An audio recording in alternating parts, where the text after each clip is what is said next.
আজকের এই ভিডিওতে দেখাবো যে কিভাবে আপনি ভুলে যাওয়া ফেসবুক আইডির পাসওয়ার্ড বের করবেন। ভুলে যাওয়া ফেসবুক আইডির পাসওয়ার্ড বের করার জন্য ফার্স্ট অফ অল আপনি সেটিংস ওপেন করে নেবেন। সেটিংস ওপেন করার পর এবার নিচের দিকে একটু স্ক্রল করবেন।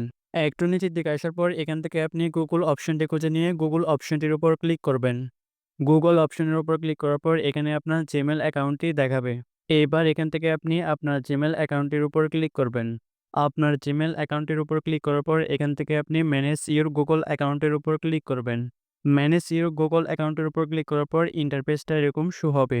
এবার এখানে আপনি মাঝ বরাবর কিছু মেনু দেখতে পারবেন, home, personal info, data and privacy. এই মেনুগুলোকে আপনি বাম দিকে একটু সোয়াইপ করবেন। বাম দিকে একটু সোয়াইপ করার পর এখানে আপনি সিকিউরিটি মেনুটি দেখতে পারবেন। আপনি সিকিউরিটি মেনুর উপর ক্লিক করবেন।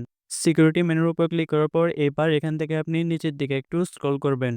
একটু নিচের দিকে আসার পর এখানে আপনি পাসওয়ার্ড ম্যানেজার নামে একটি অপশন দেখতে পারবেন। এখান থেকে আপনি ম্যানেজ পাসওয়ার্ডস এর উপর ক্লিক করবেন। ফেসবুক লগোর উপর ক্লিক করে দিব। তারপর এখানে আপনার সেভ করা ফেসবুক আইডিটি দেখতে পারবেন। এখানে আপনি উপরে আপনার ফেসবুক আইডির নাম্বার অথবা জিমেলটা দেখবেন, তার নিচে আপনি পাসওয়ার্ডটি দেখতে পারবেন। আপনি আপনার ফেসবুক আইডির পাসওয়ার্ডটি দেখার জন্য এখান থেকে আপনি আই আইকনের উপর ক্লিক করে দিবেন। আই আইকনটির উপর ক্লিক করার পর আপনি আপনার ফেসবুক আইডির পাসওয়ার্ডটি দেখতে পারবেন। আই আইকনটির পাশে আপনি কপি আইকন দেখতে পারবেন। এই আইকনের মাধ্যমে আপনি আপনার ফেসবুক আইডির পাসওয়ার্ডটি কপি করতে পারবেন।